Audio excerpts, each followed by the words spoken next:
Ang sabi, nawawala daw yung mga anak ni Aling Marita. Hindi na nga daw umuwi matapos magsimba kahapon. Basta't sinasabi ko sa'yo, ikaw ang magdedesisyon sa buhay mo. Ano man ang mangyari at nag-iisa ka, harapin mo ng buong tapak. Naiintindihan mo ba yun? Pagsisisihan nyo na hindi kayo nakinig sa amin, Mang Roland. Titigil nyo sila maigi. Kung talaga kayo ama ni Salina tsaka ni Salia, malalaman nyo hindi sila yun.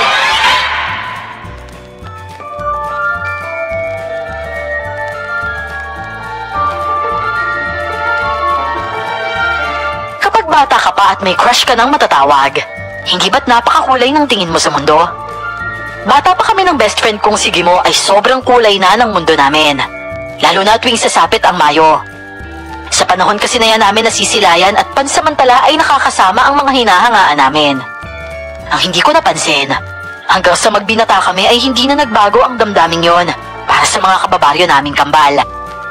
At ang pagkamangha din na yun pala ang magiging dahilan para maging bahagi kami ng search and rescue. Kontra sa mga nilalang na maniwala man kayo o hindi, kasama nating namumuhay sa mundong ito. Hindi ko na po pahahabain pa. Ako po si Gino. At ito ang aking kwento. Bago ko po simula ng istorya, huwag kalimutang mag-subscribe bilang suporta sa ating channel.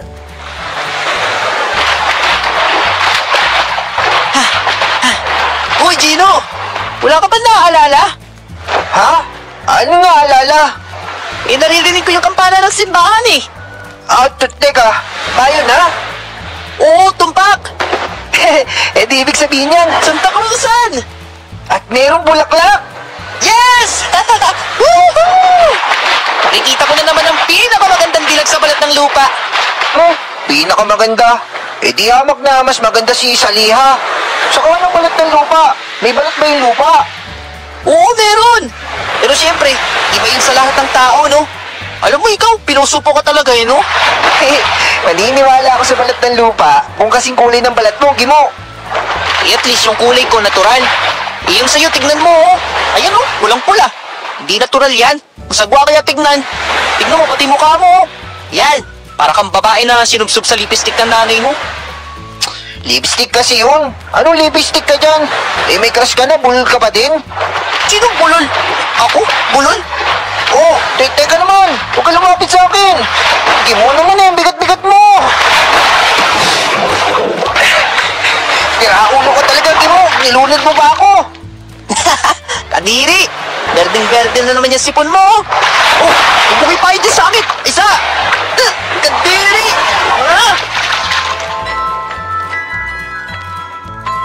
Mula Abril ay bakasyon na sa eskwelahan noon. Isang buwan din kaming babad sa dagat ni Gimo. Habang ang susunod na buong buwan ng Mayo, na siyang pinakahihintay-hintay namin, inilalaan naman namin sa loob ng simbahan. Meron kaming tinatawag noon na Flores de Mayo, kung saan isang buwan kaming mag-aalay at mag-aaral sa simbahan, kasama ang ilang kabataan sa baryo namin. Kasama nga po doon ang kambal na sina Saliha at Salina. Kapag nabuo namin ang isang buwan, meron kaming matatanggap na kumpletong gamit sa eskwelahan, base sa magiging grade namin. Bukod pa doon ay ang pinakahihintay naming Santa Cruzan. Sa loob ng ilang taon, naging pangarap ng muntikong puso ang maging escort ni Saliha, kahit na minsan lang. Napakasimple pero sa akin noon, imposible kong maabot dahil sa estado ng pamumuhay namin.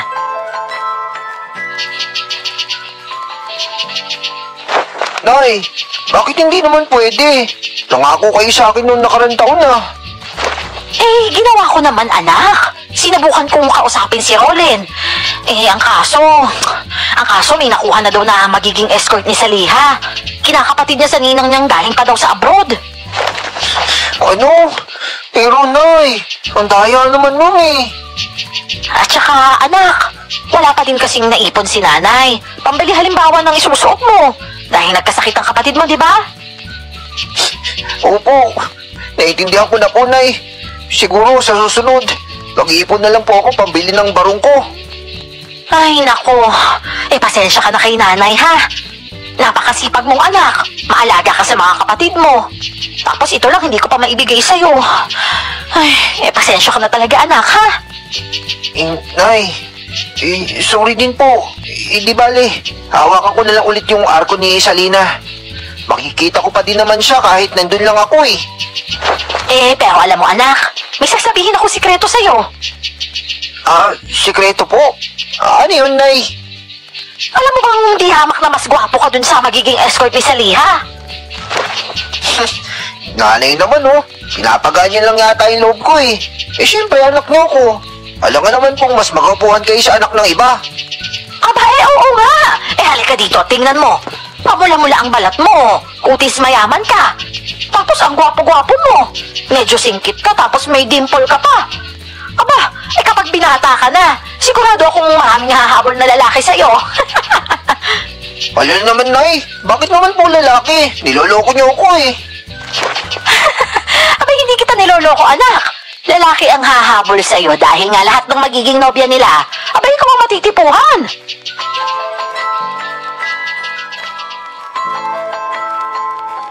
Malakas akong natawa sa huling sinabi ni nanay bago niya ako niyakap ng mahigpit. May tampo kasi talaga ako dahil nasa 3 taon na yata akong pinapangakuan ni nanay na isasali niya ako sa Santa Cruzan. Pero hindi naman yun nangyayari. Naiintindihan ko din naman ang dahilan niya. Lalo pa at solo na lang si nanay sa pagpapalaki sa amin. Simula nang mamatay si tatay, 2 taon na ang nakakaraan.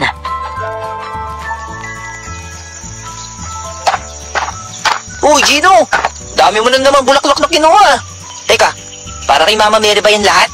Baka bukas, wala na tayong mapitas dito. Kinuha mo na lahat eh. Hindi lang to para kay Mama Mary mamayang offering, no? Bibigyan ko din kasi si Saliha. Ay, nako. Seryoso ka ba? Hindi ka na nahihiya? Makapal na mukha mo? Totoo ba yan? Hanggang kailan ako mahihiya sa kanya? Lalo na ngayon. Pati yung anak ni Aling Siling sumali na sa Mayflower eh. Ang yaman-yaman naman nila. At saka sigurado ko kaya lang siya nandun dahil pinopormehan niya din si Saliha ko, no? Alam mo, tingin ko nga din eh.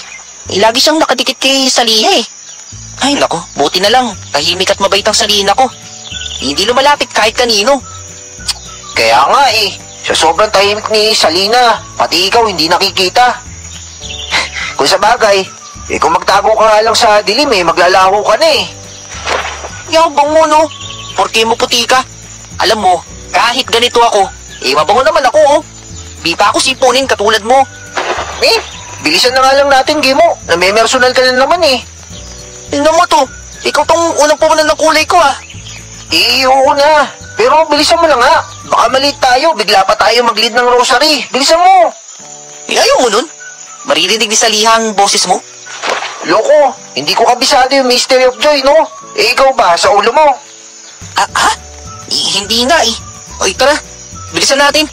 Nakakaya kung tayo ang pahawakin ng mic tapos hindi natin alam, pagtatawanan tayo panigurado. Basta sa susunod, makinig na tayo sa religion teacher natin, ha? Oo na. Ikaw kasi. Nakakawang hikabot tuwing religion subject na. Patawa ka ba? Hawak mo ba yung mata mo? Paunahan na lang. Nagpaunahan pa kami sa pagtakbo papuntang simbahan noon. Sakto naman at pasimula pa lang ang klase kaya nakaupo pa kami ng maayos sa likuran. Hindi naman mahirap ang kambal na crush namin ni Gimo. Pero nang panahong yon, tumatakbo kasing konsihal ang tatay nila sa lungsod namin. At ang pagpasok ng kambal sa simbahan at pagbibigay ng donasyon ay isang paraan ng tatay nila para magpalakas sa taong bayan. Gayunpaman, kahit ano pang dahilan, ang importante sa amin noon ay naroon ang kambal at nakikita namin sila araw-araw. Bukod kasi sa pag-aaral ng Biblia at Rosary, may mga activity din kaming sayaw at kanta tuwing Mother's Day at graduation namin doon.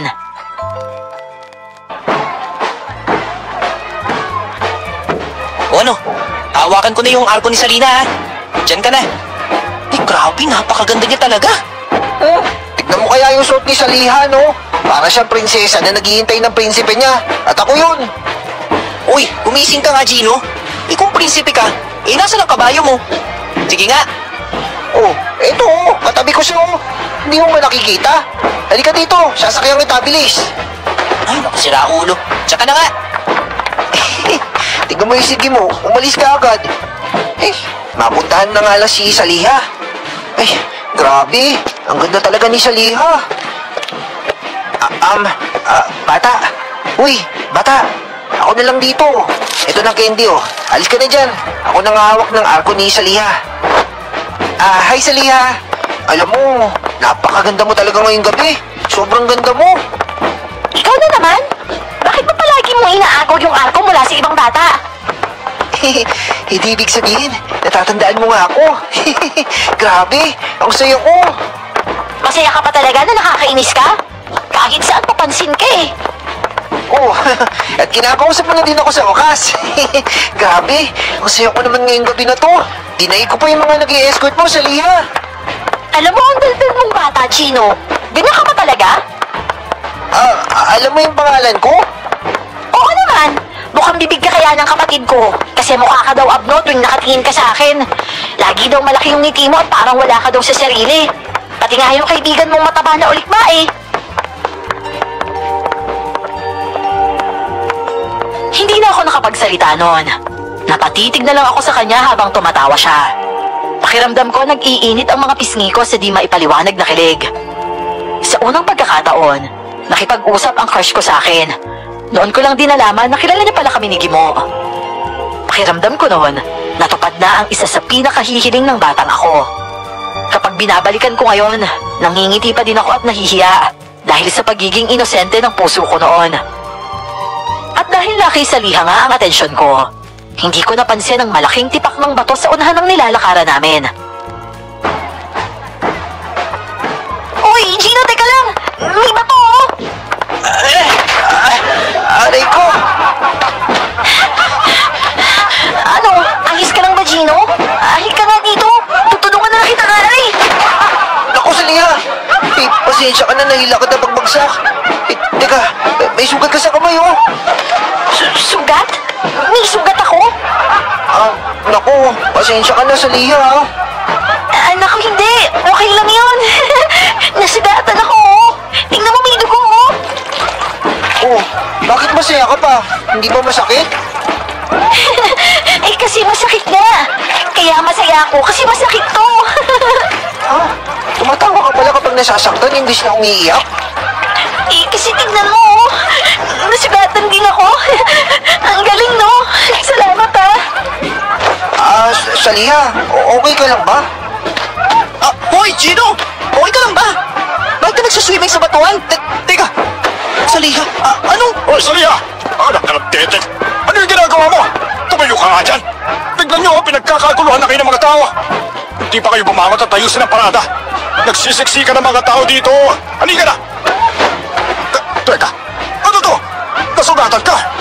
Opo, tay. Pasensya na po, nadapa po ako. Nadapa? Paano? Ikaw? Hoy, bata! Ikaw ang satinang gulo dito eh! Tumayo ka nga dyan! Ipahawak ko sa ibang arko! Hindi mo naman yata kaya yan! Kaya ko po ito. Sadya natisod lang po ako kanina. Tignan nyo, oh, tumayo ka agad ako. Bilisan nyo na! At nagsisimula ng baini sa mga tao rito! Kayo, magsibalik kayo sa pwesto ninyo! Walang palabas dito! Grabe naman yan ang sungit ang tatay niya. Pero kapag nasa simbahan, ang bait-bait. Panay pangit eh.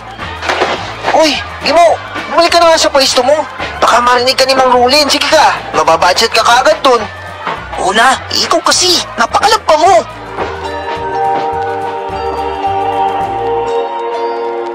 Hanggang sa marating namin ang pagdadausan ng seremonya. Pansin kong palaging tinitingnan ni Saliha ang sugat niya sa kamay at saka siya mangingiti. Nawiwirduhan ako. Kakaiba kasi siya. Ako nga halos maiyak-iyak sa sakit ng tuhod at braso dahil sa mga gasgas. Samantalang siya kanina, tumatawa pa. Gayunpaman, hindi nabawasan ng weirdo niyang ugali ang pagkamangha ko sa kanya.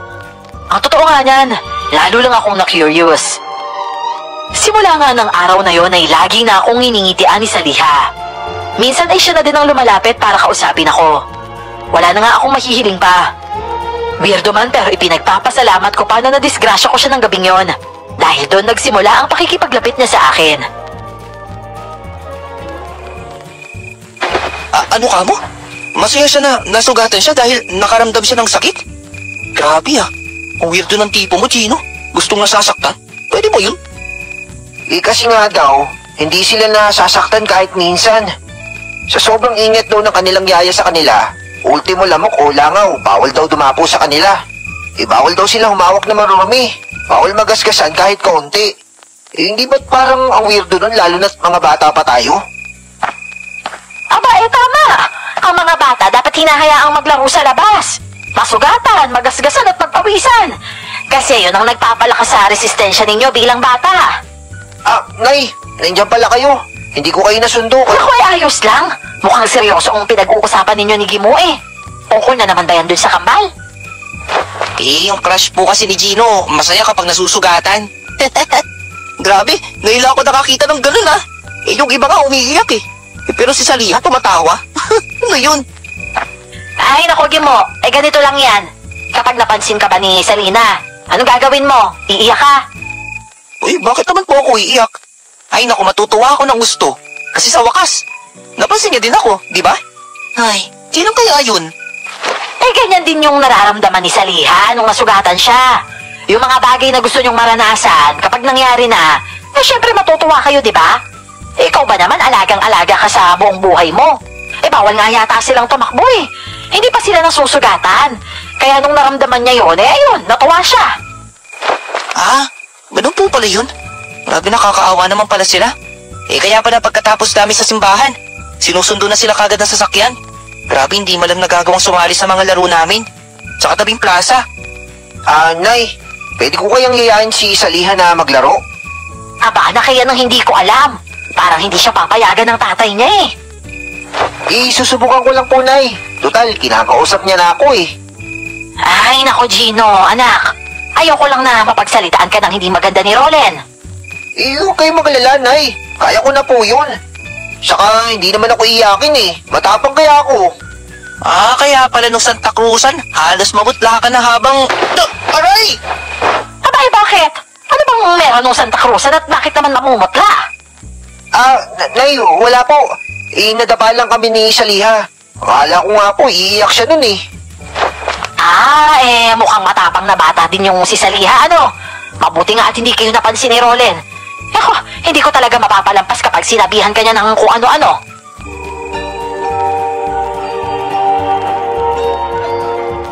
Makahulugan kong tinitigan ng masama si Gimunon.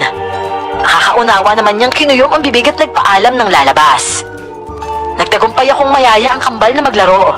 Walang magawa ang mga yaya nila noon kung hindi ang samahan sila sa plaza at hayaang makipaghabulan o taguan sa amin. Nakikita ko naman na gusto din nilang makitang naglalaro ang mga alaga nila. Simula nga noon, naging kakampi na din namin sila sa paglilihim sa tatay ng kambal tungkol sa pakikipaglaro ng mga ito sa amin. Hanggang sa lumipas ng ilang taon, high school na kami pare-parehas at lihim pa rin magkakaibigan. Pero para sa amin ni Gimo, sila na talaga ang ultimate crush namin na naging kaibigan na din. Nagulat pa nga kami dahil sa public na nag-aral ng high school ang kambal, kung saan din kami nag-enroll ni Gimo. Huy, Gino, nabalitaan nyo na ba? Nabalitaan nyo, alin, Saliha? Ang sabi, nawawala daw yung mga anak ni Aling Marita. Hindi na nga daw umuwi matapos magsimba kahapon. Ayun, si tatay yung una nilang pinuntahan para manghingi ng tulong. Talaga? Baka naman nag-alalang.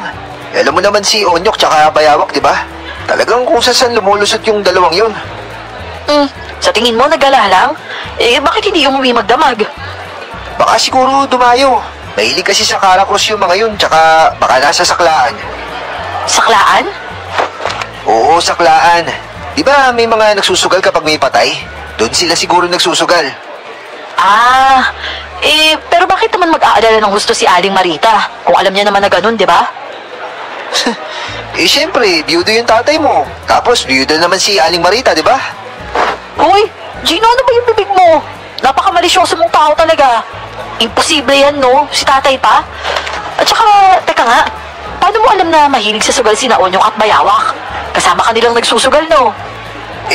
Minsan. Pero lagi naman ako nananalo dun, no? Ibig sabihin, dumadayo ka din sa mga lamay? Hindi, no. Dito lang ako sa atin. Tsaka, mahirap dumayo. Baka mamaya, may pasagulero pala dun. Mapaaway pa ako. Dito, kilala ko na yung mga nakakasalamuha ko. Paano? Hatid na kita sa room mo. Akin na yung bag mo. Tara na. Okay, sige. Ito. Gino, Hmm. takot ka ba sa tatay ko? Hindi no. Talaga? Bakit naman hindi? Ba't naman ako matatakot? Wala naman akong ginagawang masama ah. At saka pinoprotektahan ko kaya yung isa sa maganda niyang anak.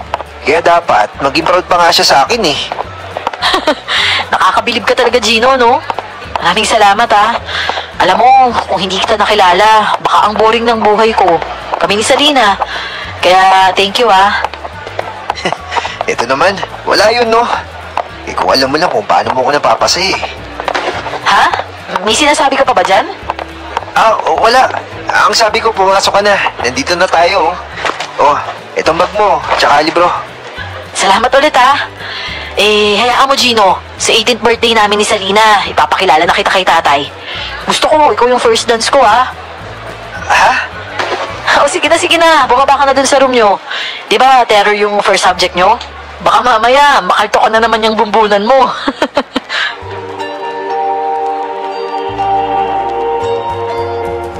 Habang bumababa ako papuntang room namin, pakiramdam ko nakalutang ako sa alapaap. 15 pa lang ako noon, at 14 naman sina Saliha at Salina. Medyo matagal pa nga akong tutuusin, pero ibang pag-asa ang binigay nun sa puso ko. Pumasok ako ng hapong yon na nakangiti. Napagkamalan pa nga akong lasing o wala sa sarili ng teacher namin dahil doon. At habang pauwi, kinuwento ko kay Gimo ang nalaman ko. Maging siya ay nabuhayan ng pag-asa kahit wala pa namang binabanggit sa kanya si Salina. Umuwi ako na napakasaya. Hindi nawawala ang ngiti ko at ganado din akong kumilos sa bahay. Natapos ko lahat ng gawain nang hindi nararamdaman ang pagod. Ang hindi ko alam, panandalian lang pala ang ligayang yon. Dahil paggising ko kinabukasan, isang masamang balita ang bumungad sa akin. Nawawala ako, Nay? Paano naman nangyari yun? Isindo pa sila ng sasakyan kahapon sa harap na simbahan ah. Yun na nga eh. Yung mga yaya nila mismo ang nagsabi. Nagpahinto daw sa talipapa dahil may kailangan bilhin sa grocery. Nagulat sila, hindi na daw bumalik. Pero paano? Gino! Pre, sila Salina. Nawawala sila. Kababalita nga lang din sa akin yan ni nanay. At saka pwede ba kumalma ka, Gimo? Paano ko kakalma? Bukod sa nawawala sila, kaninang pupunta ako dito. May mga patay na asong kali sa daan. Doon sa mga antilote kung sa tinatambak yung mga basura. Ano? Alam mga patay na aso? Sino pumatay? Hindi ko nga alam eh. Tsaka nakakadiri talaga. Wala silang laman loob. Dinukot yung mga mata tsaka durog yung ulo. Wisit naman to. Hindi mo ba nakikitang kumakain kami? Bakit kailangan mo pa i-detalye yung nakita mo? Makakainis ka naman eh. Para bilisan mo na. Halika na. Hanapin na natin sila sa Lina. Ano ka ba naman, Gimo? Kumakain pa itong anak ko eh. Hayaan mo nga siyang makapag-almusal naman muna. Ikaw, tingnan mo. Mukhang kahit momog, hindi mo pa nagagawa. Halika nga dito at sumalo ka na lang sa amin nang may lakas ka mamayang tumulong sa paghahanap. Pasensya na po, Aling Marta.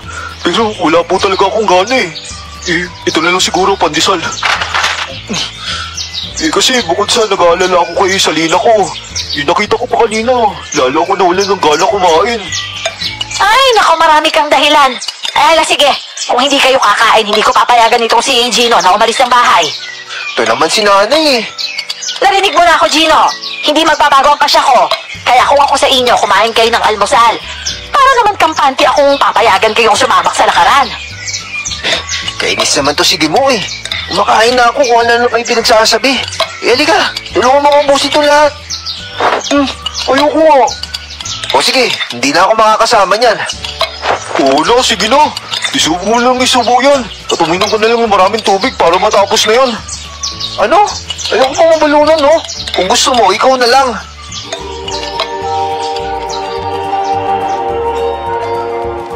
Hindi nagbibiro si Gimo nang tulungan niya akong kumain ng almusal. Nilabo-labo niya talaga ang subo na akala mo ay may kaagaw siya. Wala namang magawa si nanay kung hindi ang mapailing na lang. Kita ko kasi sa mukha ng kaibigan ko ang labis na pag-aalala. Nag-aalala din naman ako para kay Saliha, pero hindi ako umaabot sa puntong nanginginig pa ang katawan. Hindi ko tuloy alam kung maaawa ako sa kaibigan ko o magtataka kung bakit gano'n na lang siya katinding mag-alala.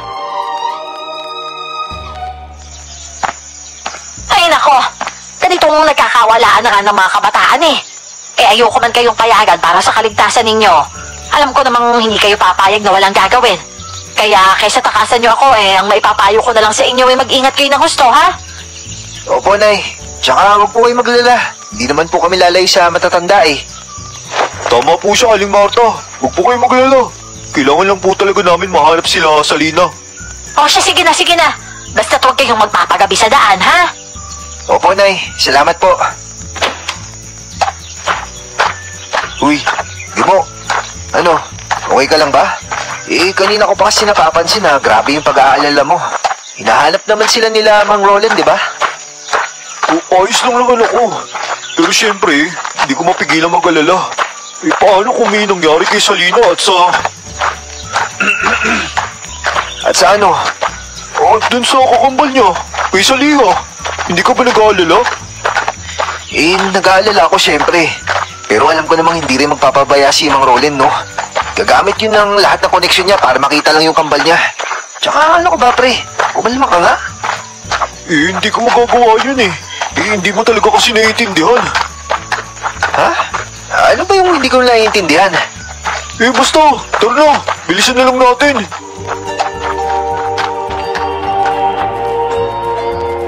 Nangungunot na lang ang noo kong sinunda ng tingin si Gimo.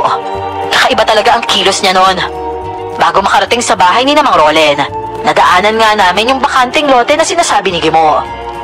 Sakto na tsempohan kong itinataas ang katawan ng mga asong kalye na ihuhulog pala sa hukay. Halos masuka ako nang makita ko ang kabuuang itsura ng mga yon. At dahil doon, nagmadali na lang akong maglakad at hindi na lumingon pa ulit. Dahil din sa kakamadali ko kaya hindi ko napansin ang kasalubong ko. Lola Amboy! Naku, pasensya na po kayo ha. Okay lang po ba kayo? Ito po yung tungkod nyo. Abay, bakit ba kasi ako nang yuko habang naglalakad? Ay, naku, mabuti na lang at hindi ako natumba.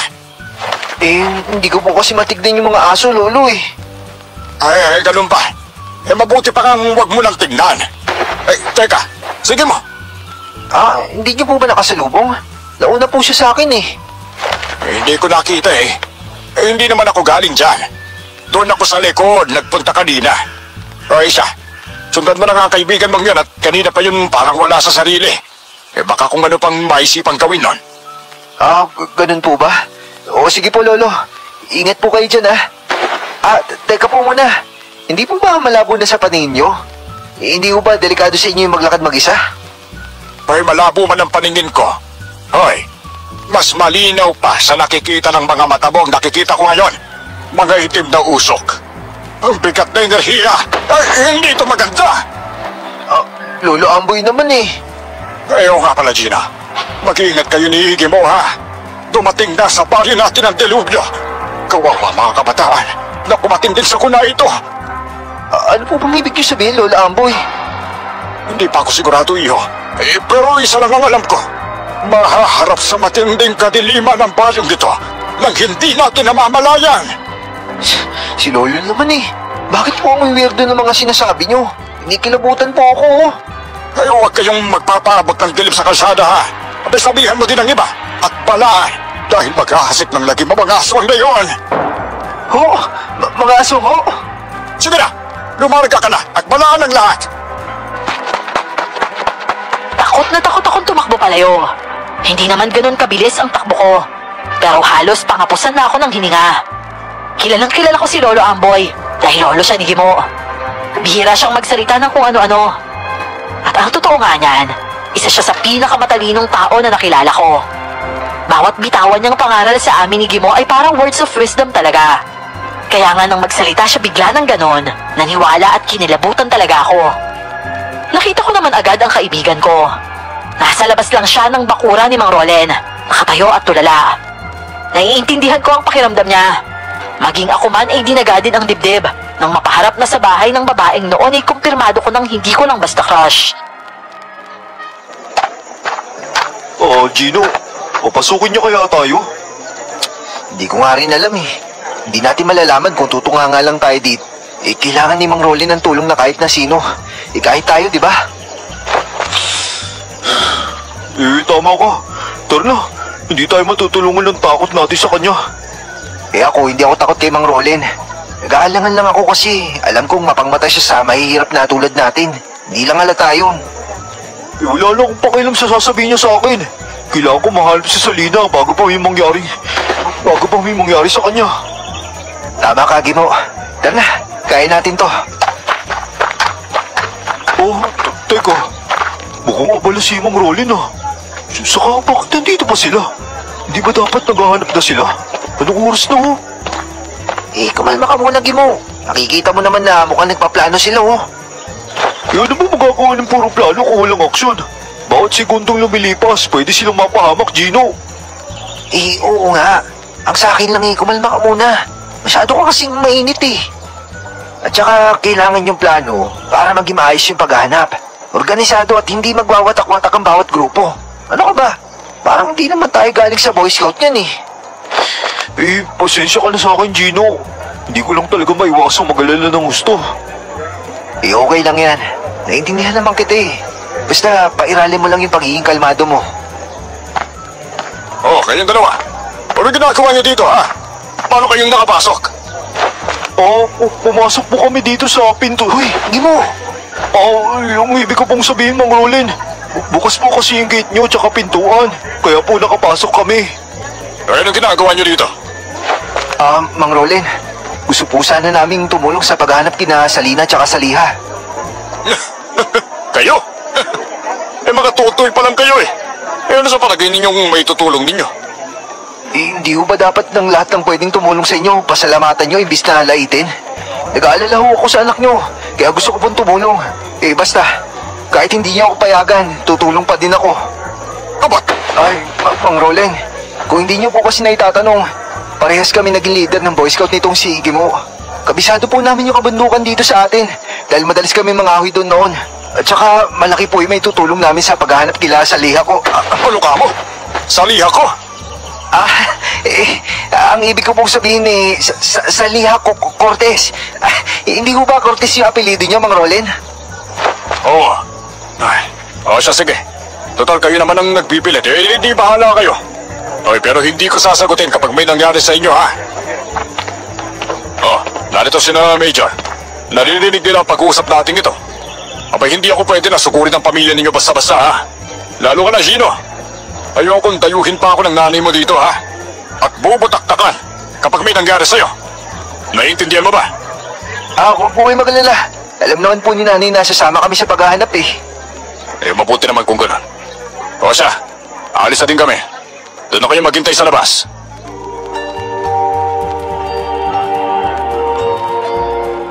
Saka lang kami nakahinga ng maluwag ni Gimo. Lumabas kami at gaya ng bili ni Mang Rolen, doon na kami naghintay sa kanila. Ilang minuto pa at lumabas na din sila. Nagsimula kaming magbaybay papunta sa mga masusukal na palayan. Hiwa-hiwalay bawat grupo. Pero kami ni Gimo, sumama kami sa grupo kung saan naroon si Mang Rolen. Nalampasan na namin ang mga pilapil, ay wala pa ring sinyales ng kambal. Hanggang sa marating na namin ang paanan ng hindi naman kataas ang bundok. Doon ay nagkita-kita ang lahat at muling nag-usap-usap sa magiging plano pag-akyat ng bundok na yon.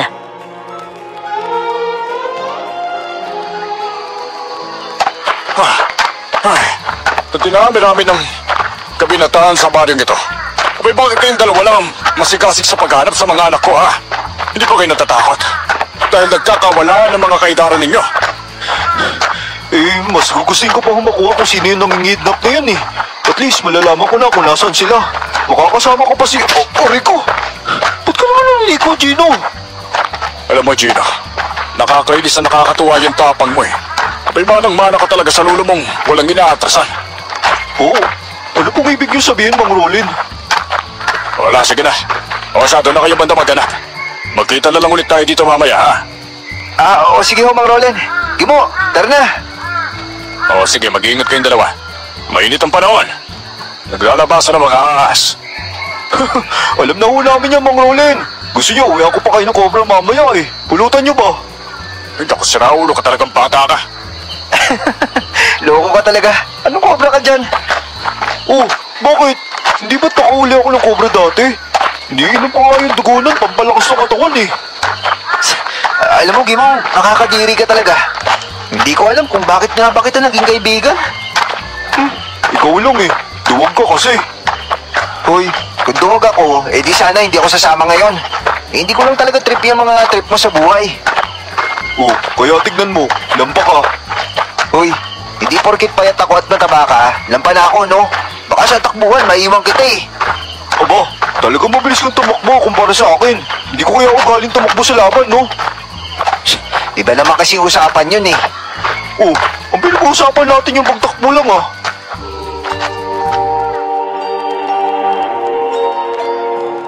Hindi na ako kumibo at napailing na lang. Hindi talaga ako mananalo sa diskusyon pagdating kay Gimo. O mas maiging sabihin na hindi ko na lang din pinipilit ang side ko madalas. Dahil ako din ang napapagod na magpaliwanag. Nagsimulang malikot ang mga mata namin nang may maramdaman kaming presensya sa paligid. May mga tunog na parang tinatapakang mga sanga o tuyong dahon. Ibig sabihin, may sumusunod sa amin ni Gimo. Makahulugan kaming nagkatinginan nun at nagtanungan. Nagpatuloy kami sa kunwaring pagtatalo at mas nilakasan pa namin ang boses namin. Gayon pa man, di hamak na mas alerto na kami. May pattern na kaming ginagawa na hindi pansin ng kahit sino. Yun ay para matukoy namin kung saan nanggagaling ang tunog. Gimo, wala sila sa likod natin. Nasa tagiliran natin sila. Sila? Ibig ko sabihin, hindi lang siya iisa. Tama! Tama ka naman palagi, di ba? Ah, mabuti alam mo. Tama yan. Tanggapin mo yung pagkakamali mo. Wisit, pinakasunod nga sa atin. Nakita ko yung damit niya na parang nagtatago sa likod ng puno. Dito ka na lang. Gusto yata nila ng larong bulagaan eh. Kayang-kaya mo yan, pre. Sa laki ng katawang mong yan, sigurado mabubulaga sila sa'yo. Pangasar ka talaga eh, no? Ayusin mo nga yung ginagawa mo dyan para may silbi ka naman. Oo na, boss.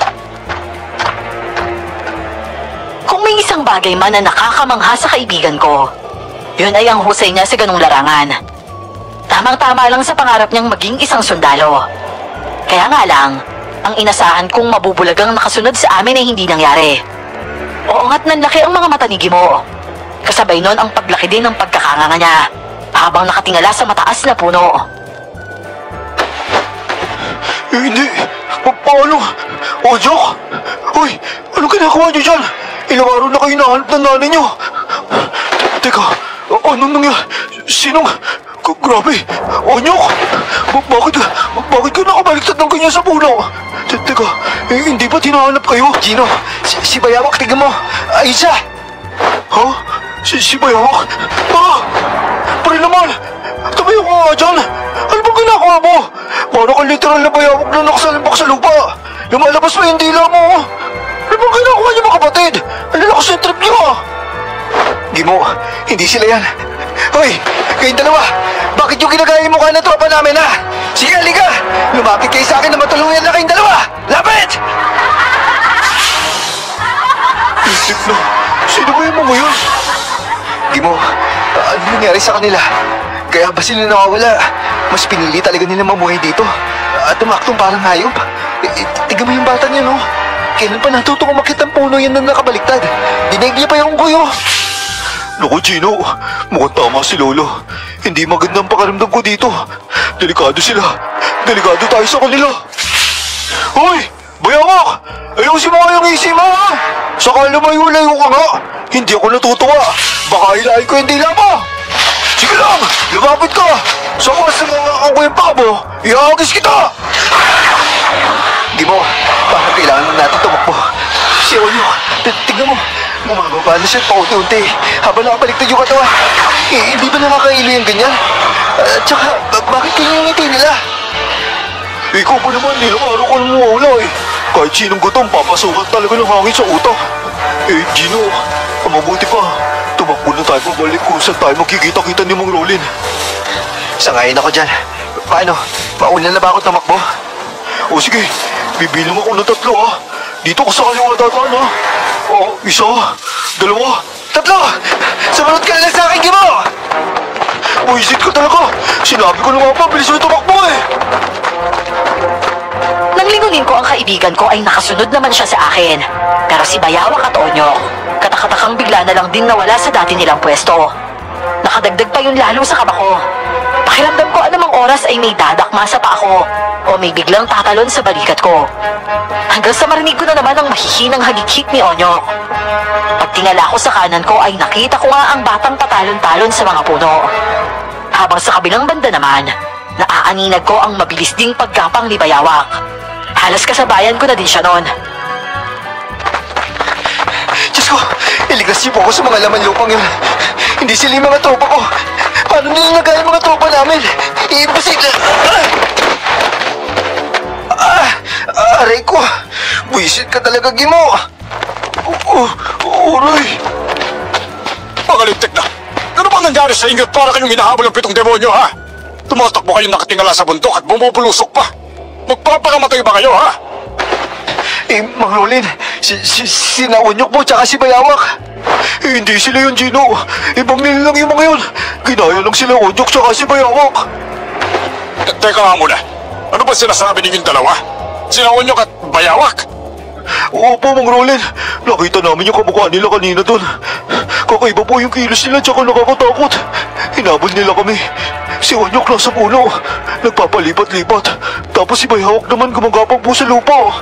Napakabilis niya po. Ori ko. Teka, niloloko niyo ba ako, ha? Sina Onyok at Bayawak.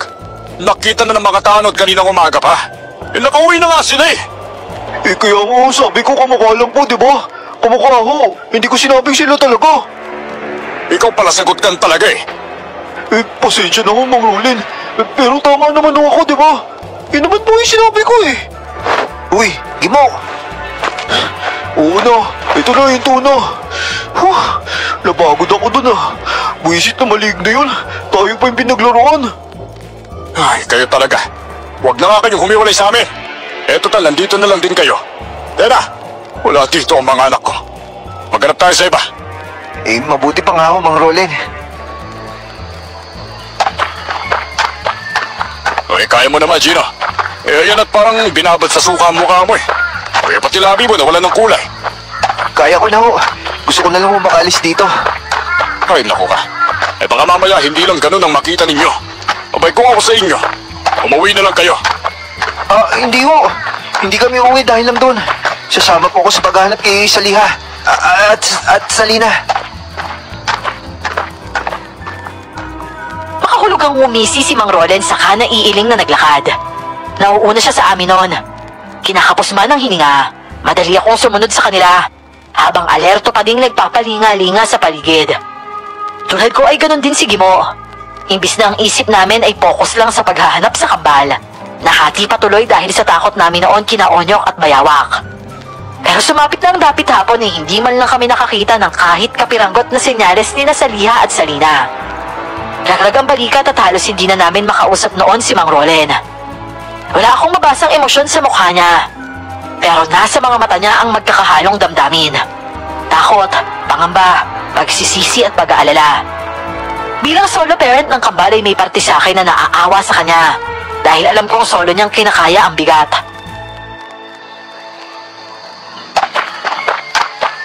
Mang Rolen, sigurado po ba na okay lang kayo? Ano bang ibig mo sabihin, ha? Ayos lang ako. Umuwi na kayo at padilim na. Wag po sana kayong gagawa ng kahit anong desisyon na magpapahamak sa inyo, ha? At naniniwala po ako na babalik sina Saliha tsaka si Salina. Seryoso ka ba? Ikaw? Pinagsasabihan mo ako? Ganyan ka ba pinalaki ng nanay mo, ha? Ang mag-feeling mahusay ka sa lahat. Kahit sa mas matanda kaysa sa kanya, ha? Concern lang naman po ako sa inyo. Kasi alam kong sobra-sobra yung pag-aalala nyo sa kakambal nyo eh. Walang-wala pong sinabi yung pag-aalala ng nararamdaman namin ni Gimo. Alam nyo, kanina pa ako nagtataka. Bakit ganun na lang ang pag-aalala ninyo sa mga anak ko, ha? Kaibigan ba talaga nila kayo? Kasi wala naman silang nabanggit sa akin. Sige po, Mang Rolen. Uwi na po kami. Mag-iingat po kayo dito, ha? Tsaka magdasal palagi. Hoy, teka! Tinatanong ko ba kayo, ha? Hoy! Tignan mo! Huwag na kayong babalik, mga pasaway!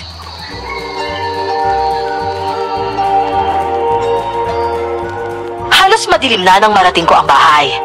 Nasa tapat ng pintuan si nanay at bakas sa mukha ang pag-aalala. Umaliwalas lang ang itsura niya nang makita niya akong paparating na. Agad niya akong nilapitan at sinuri ang buong katawan. Tinatanong kung ayos lang ba ako at kung may masakit ba sa akin. Nagtataka man ay sinagot ko pa rin siya ng maayos. Nang masigurong okay naman ako, dali-dali niya akong niyaya sa loob ng bahay. Agad na ring isinara ang pintuan at mga bintana noon.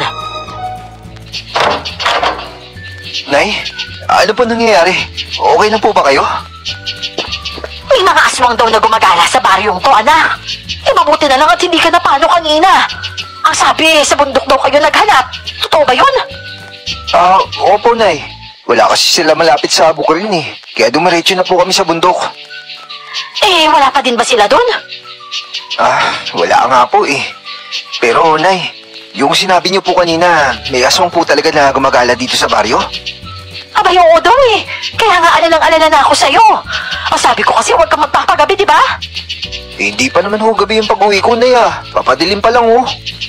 Ay, naku, kahit na. Konti na lang yung magdidilim na oh. Siya, magpahinga ka muna dyan. Maligo ka kung gusto mo. At napaka-alikabok ng mga suot mo. At saka amoy araw ka din. Sige po, Nay. Magpapahinga po muna ako. Ay, nako. Saan kaya napadpad yung magkapatid na yun? Hindi naman mga batang galayon, di ba? Hindi kaya nagrebelde sa pagiging masyadong istrikto ni Rolen? Kaya ayaw na isipang tumakas na lang? Nay, hindi naman po tatakas sina Saliha at si Salina eh. At saka isa pa, alam ko namang mahal na mahal nila si Mang Rolen kahit ganun siya sa kanila eh.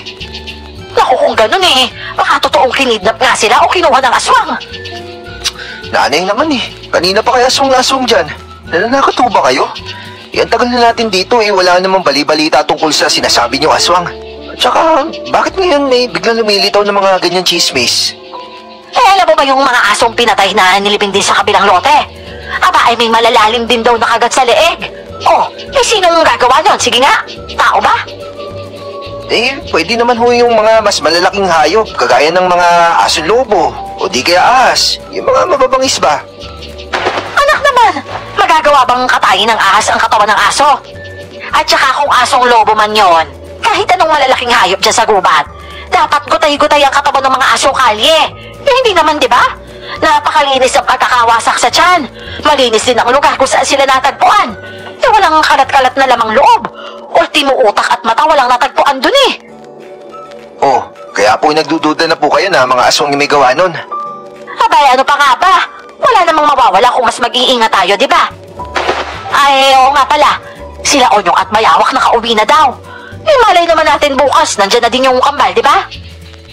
Sana nga po eh. Pero maghanap pa din kami bukas, Nay. Ay, nako. Hindi ba pwedeng ipagpaliban na muna yan, anak? Nag-aalala ako sa'yo eh. O di kaya naman ipaubaya mo na lang sa mga kapulisan at tanod. Nay, hindi naman ho pwede na wala akong gagawin, no? Gusto ko kapag nakita nila si Saliha, isa ako sa mga makikita niya naghahanap sa kanya. Ay, wala na ako sasabihin sa'yo, Gino. Basta't sinasabi ko sa'yo, ikaw ang magdedesisyon sa buhay mo. Ano man ang mangyari at nag-iisa ka, harapin mo ng buong tapang. Naiintindihan mo ba yun? Nay, malaki na ako. Kaya ko na po yung sarili ko. Ay, nako. Iba talaga kayong mga kabataan ngayon eh. Sige, ituloy mo. Hindi naman ako nagkulang ng paalala sa'yo eh. Hayaan mo at maghahanda na ako ng panggastos. Panggastos po saan, Nay? Abay, ano pa? Kung hindi panggastos sa ospital ay siguradong pambili ng kabaong. Nanay naman eh. Kumain ka na nga dyan. Hihilamusan ko pa yung mga kapatid mo. Pagkatapos mong kumain, hugasan mo yung mga pinagkainan, ha? At saka ka maglinis ng katawan at magpahinga ka na.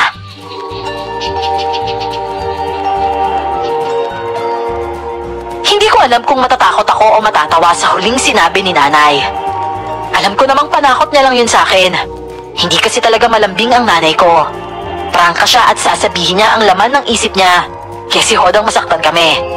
Ganun ang paraan niya para patibayin ang mga damdamin namin.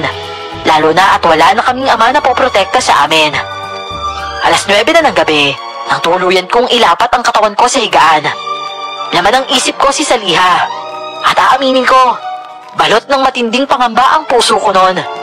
Pero hindi ako nawawala ng pag-asa na makikita namin sila dahil ramdam kong buhay pa siya.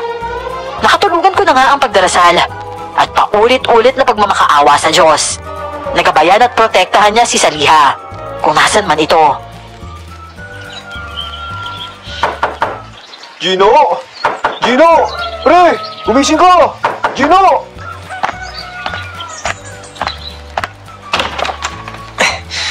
Ano ba naman yan, pre? Grabe ka naman makabula ako. Aga-aga pa oh. Pre, sila Salina, nakauwi na. Yun naman pala eh. O di ba? Ano ka mo? Uulitin mo nga yung sinabi mo. Yung mga mahal nating kambal, nakauwi na, pre. Talaga? Oh, nasa sila? Malamang nasa bahay nila. Sige, tara, puntahan natin. Oo. Teka muna, nakaboxer ka lang, pupunta ka doon? Ay, teka muna. Diyan ka muna Ikaw kasi, alam mo, wala pa ako sa wisyo. Basta't bilisan mo na lang. Ito na nga. Ayan tara na. Pre, iloloko mo ba ako? Nasaan yung shirt mo? Ay, puwisit. Lintik naman sandali lang. Last na. Nakakainis naman to si Gino, Mayos ka nga. Yung damit mo baliktad ba? Pero hayaan mo na. Okay na yan. Tara na. Isadaan ko na lang ayusin. Tara na, bilis. Gimo? Nakita mo ba sila? Kamusta? Wala naman ba silang sugat? Hindi ko sila masyado nakita. Dahil nasa bintana lang sila ng bahay nila. At saka kaya nga kita sinundo, baka papasukin tayo kapag dalawa tayo magkasama Alam mo, tama yung ginawa mo. Napuyat nga ako kakadasal kagabi. Salamat sa Diyos, dininig niya yung panalangin ko. Aray ko, bakit ang sikip na? Buisit naman kanina ba itong chinelas na suot ko? Loko ka! Palakad yata ni Aling Marta yun Ano ka ba naman, pre? Hindi mo ba narinig yung tunog ng takong yan? Ikaw ba? Napansin mo? Hindi rin. Sige na, magpako na lang. Ang sagwa tignan, pre. Parang mga daliri lang ng pamay nagkasya sa sinelas na yan. Mas mabuti pa nga.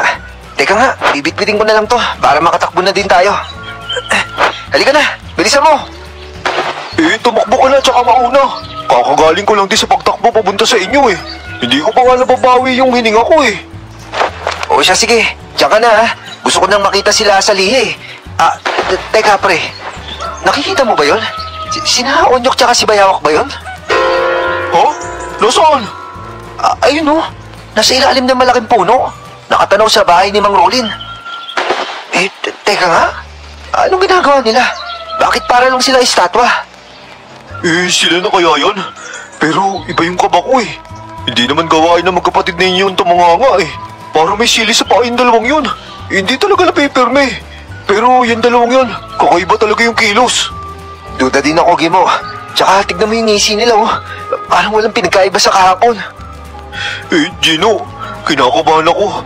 Baka mamaya atakihin na naman tayo ng mga yan kapag nakita tayo. Hindi malabo yan. Ano kayong gagawin natin? Lalaban ako, Gino. Kailangan kong makita tsaka makamusta si Salina, Kahit harangan pa ako ng mga maligno na yan, tutuloy pa rin ako. Tignan na lang natin kung hindi sila umaringking dito. Ano yan, pre? Tsaka bakit iba yung amoy at tsaka parang buntot ng kuha na yan, sariwa pa kasi to. Kahapon kasi pinabili ako ng lolo ko sa palengke. Kaya nangangamoy pa to ngayon Talagang malansa. Akala ko naman sa hangin lang nanggagaling yung lansa na kanina ko pa naamoy. Sa bulsa mo lang pala. Pagtiisan mo muna. Sigurado ako maliligtas tayo nito laban sa mga malignong nagbabalot kayo. Sige na, mauna ka na. Sa likod mo ako. Sige. Eto na lang siguro sa akin, Sa palagay mo, mas matigas yung ulo nila o itong itim na buhay na bato na to? Sa palagay ko, basag ang bungo nila dyan. Tignan mo naman, ang tulis ng dulo niyan. Tsaka, hanip pa. Ang amos ng pagkakabuo sa bato na yan, Kaya nga tama na to tara na, Gimo. Tumatagal na tayo nakatambay dito. Basta kumilos lang tayo ng normal. Ganun na nga ang ginawa namin. Nauna ako sa paglalakad na para bang wala kaming nakikita sa paligid. Normal ang kilos kahit ang totoo. Abnormal naman ang bilis ng tibok ng puso. Hanggang sa narating namin ang gate na gawa sa kawayan. Doon ay tanaw na ang malaking bintana sa bahay ni Nasaliha. At nandun nga siya, sila ng kambal niya. Kakaway pa lang sana ako nang may mapansin ako. Yung tuwasa ng mararamdaman ko, bigla na lang napalitan ng pagtataka. Paano hindi naman kami halos napapansin ng kambal? O angat nakatayo na sila sa bintana, pero tila nasa malayo ang atensyon nila. Nung sundan ko ang tinitingnan nila, Saka ko lang napagtantong nakikipagtitigan din pala sila kina Onyok at Bayawak. Pre, ano nangyayari? Hindi ko alam, Gimo. Mabuti pa, pumasok na tayo. Pero, bakit nakikipag-isihan sila sa Lina ko sa dalawang yun? Gimo, pare! Uy! Huwag ka nga mag-isip ng kung ano dyan. Halika na, pumasok na tayo. Hindi, Gino. Ano? Anong hindi? Akala ko ba? Hindi sila yan, Gino. Hindi na yun yung kambal. Ano? Ano bang sinasabi mo? Hindi ito maaari. Diyos ko, nasa sila sa Lina. Gimo, kumalma ka lang. O sige, Gino. Halika na. Kailangan ko sila makita at makausap ng malapitan.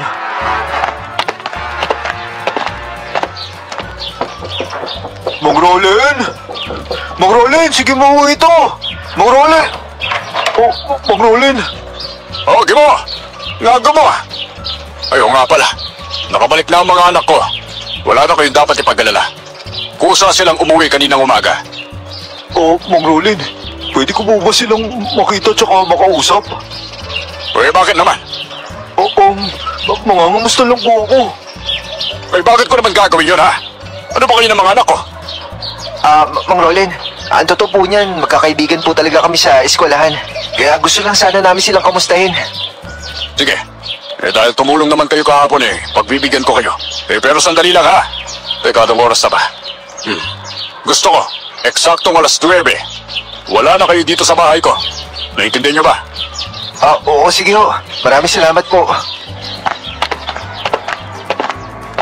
Sige mo ang unang pumasok at agad na tinungo ang sala kung saan naroon ang kambal. Inabutan naman namin silang magkahiwalay na nakaupo sa mahahabang sofa at tahimik na nakatitig sa kawalan. Sige mo ay lumapit kay Salina, habang ako naman ay kay Saliha agad dumiretso. Pag-upo ko sa tabi ni Saliha ay nakita ko pang tumayo si Salina at naglakad. Tila lumalayo sa amin.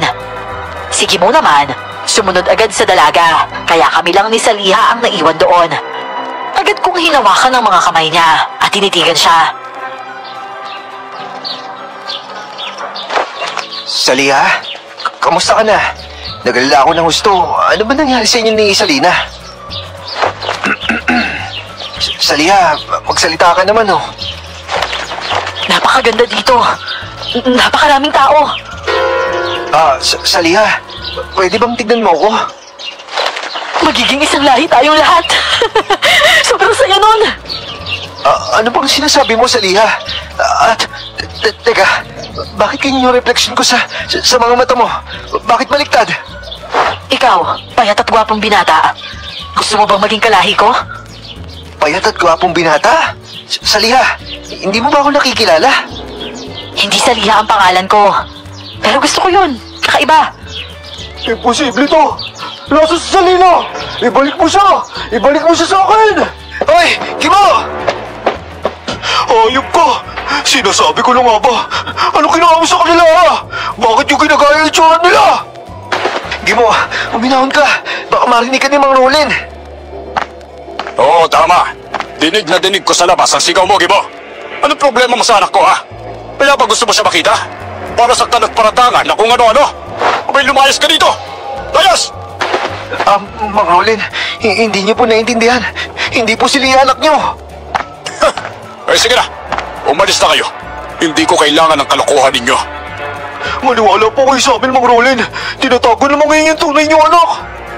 O sige. Sabihin na natin may iba sa kanila. Pero normal yon, sabi ng doktor nila, dahil sa traumang pinagdaanan nila. Hindi kayo nakakatulong sa kanila eh. Huwag na kayong babalik dito kung ayaw ninyong ipakalagtad ko pa kayo sa mga bantay sa labas.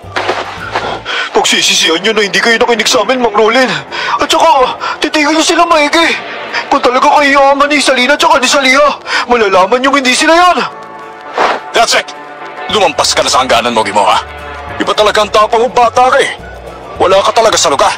Edgar, ilabas mo lang ang dalawang ito at huwag hayaan na pumasok ulit dito. Hindi. Mang Roland, paano yung mga tunay niyo, anak?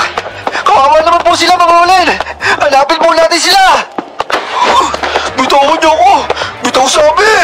Kailangan niyo akong hanapin yung tunay niyo anak bago po mahulihin lahat! Mang Roland! Sinabi lang bitawan niyo ako! Ano ba? Mang Roland! Buntis mo si Salina! Buntis mo siya, Takayama! Lahat kami ay natigilan sa huling isinigaw ni Gimo. Miski ako ay hindi nakapagsalita dahil hindi ako makapaniwala. Wala akong ideya na may ganun katinding pinagdadaanan ng kaibigan ko. Minsan kasi, hindi naman ikinuwento ni Gimo sa akin na may relasyon sila ni Salina. Saka lang naging malinaw sa akin kung bakit ganun na lang ang tindi ng pag-aalala niya para sa kakambal ni Saliha. Nang tingnan ko ulit ang kaibigan ko, umiiyak na siya. Binitawan na siya ng mga bantay ni Mang Role noon. Pero lalo akong nagulat sa sunod na ginawa ni Gimo. Kusa siyang lumuhod sa harapan ng alkalde namin at doon humingi ng tawad habang patuloy na nagmamakaawang huwag ipahinto ang pagpapahanap sa tunay na Salina.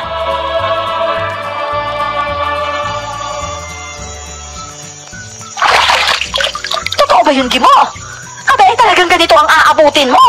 Bakit kasi pinapakialaman mo si Salina? Mahal po namin ni Salina yung isa't isa. At saka, nakahanda naman po akong panagutan sa Aling Marta. Aray ko naman po. Dahan-dahan lang po, mahapdi yung sugat ko. Aba, tiisin mo para mabilis gumaling. Pasalamat ka nga't ganito lang ang inabot mo mula kay Rolin eh. Pero alam mo, iho, bilib ako sa tapang mong ipagtapat ang lahat. Bihira sa kabataan ngayon na bitbit ang sarili at buo ang tapang. Grabe ka talaga, pre. Akalain mo ba naman pagsigawan mo na nabuntis may anak ng alkalde? Bilib na talaga ako sa'yo. Desperado na ako, Gino eh. Hindi ko na napigilan yung sarili ko. Lalo nang maramdaman ko na hindi siya yung Salina na nakilala ko. Mabuti nga, hindi pa nagdilim yung paningin ko eh. Ay, naku, yan ang lagi mong iisipin, Gimo. Ikaw pa naman eh, mainit kang masyado. Mabuti na lang at may disiplina ka sa sarili mo. Isa po kasi yan sa kabilin-bilinan ng lolo amboy ko sa akin. Ang totoo po niyan, naghahanap na nga ako ng pagkakakitaan ko habang nag-aaral eh. Para ipang-suporta ko kay Salina at sa dinadala niya. At saka kahit magsisi po kami ngayon, huli na po eh. Ay, ang babata niyo pa para sumabak sa ganyang bagay. Pero dahil nandyan na yan, tamang harapin niyo na lang na magkasama. Basta tuwag na kayo susuway ulit sa nakakatanda sa inyo, ha? Susundin ko po yan, Aling Marta. Nakikiusap lang ho ako. Tulungan niyo po kami mahanap sila sa Salina. Kausapin niyo naman po si Mang Rolin, no? Hindi po talaga sila yung tunay na kambal eh. Maniwala po kayo sa amin. Tama po siya, Nay. Hindi po si Saliha yung nakausap ko kanina. Ibang-iba po talaga siya. Alam niyo mahirap kasing basta nang tayong magbibintang ng ganyang kabigat na paratang. Gaya nga ng sinabi ninyo, pwede naman talagang na-trauma ang magkapatid kaya gano'n silang kumilos. Pero, Nay, kasama mo ba sa trauma na maging baliktad yung refleksyon ko sa mga mata ni Saliha? Ano ka mo? Baliktad ang refleksyon mo? Sigurado ka ba? Sigurado po ako, Nay. Sigurado ako kasi kitang-kita ko eh. Naku, Gino. Sinyalis yun na asong yung kaharap mo. Nakita ko din yun sa mga mata ni Salina eh. Kaya sigurado ako na hindi siya yung tunay. Ay, naku, Diyos ko. Ano bang nangyayari sa baryo natin? Kaya, Nay, tulungan mo naman kami oh. Alam ko nakakausap mo si Mang Rolin, di ba? Kapag hindi po tayo kumilos ngayon, baka mapahamak na ng tuluyan si Salina. Hayaan ninyo. Susubukan ko ang makakaya ko, ha? Basta't mangako kayo sa akin na hindi kayo gagawa ng bagay na ikakapahamak ninyong dalawa. Opo, Nay. Naku, maraming salamat po, Aling Marta ah. At saka, hihingi din po ko ng gabay kay Lolo Amboy. Matapos ang tanghalian ay umalis ang nanay ko. Si Gimo naman ay nakatulog dala ng bugbog na inabot niya mula sa alkalde. Hindi ko alam kung anong nag-udyok sa akin na sundan si nanay. May kaba kasi akong naramdaman, lalo nang biglang pumasok sa isip ko na may mga aswang na nakapalibot sa bahay ni Mang Rolen. Opo, mga aswang, dahil kumbinsido na din ako ng mga panahong yon. Na pati ang magkapatid na Onyok at Bayawak, mga aswang na ding nanggagaya lang ng itsura. Dahil nabaling ang atensyon ng mga bantay kay nanay, madali akong nakapuslit mula sa bintana. Nauna pa akong makapasok ng bahay kaysa kay nanay. Nagtago ako sa makakapal na kurtina sa sala. At awa naman ng Diyos, sa lugar na yun din pinatuloy ni Mang Rolen ang nanay ko. Hindi ko inaasahan ang pagbisita mo, Marta. Teka, matutuwa ba ako? Abay, huwag mo sabihin, hihingi ka ng tulong sa akin. Parang hindi naman ganun ang personalidad mo. Puno ka pa rin talaga ng kayabangan, Rolen. Matatanda na tayo. Hindi mo pa rin ba naaalis yung hangin mo sa ulo? Ngayon ang dahilan at andito ka. Dahil kailangan mo ako. Oo, noon. Pero hindi na ngayon. Kailangan mo ako ngayon, Roland. Ang mga anak mo. Teka, naniniwala ka sa sinabi ng anak mo, ha? Pati ba naman ikaw? Ayokong ipakalagkad ka sa mga tauhan ko sa labas. Pero kung pipilitin mo ako, magpasensyahan na lang tayo. Hindi mo na kailangan gawin yon. Aalis ako ng kusa. Pero kung maisipan mong subaybayan ng mga anak mo dahil nagtataka ka din, eto, iiwan ko to dito. Ginawa ko tong listahan ng mga senyales na aswang ang isang tao. Teka, ano sinasabi mo sa akin ngayon? Naaswang ang mga anak ko. Diyan ka nagkakamali, Roland. Dahil hindi sila ang mga anak mo.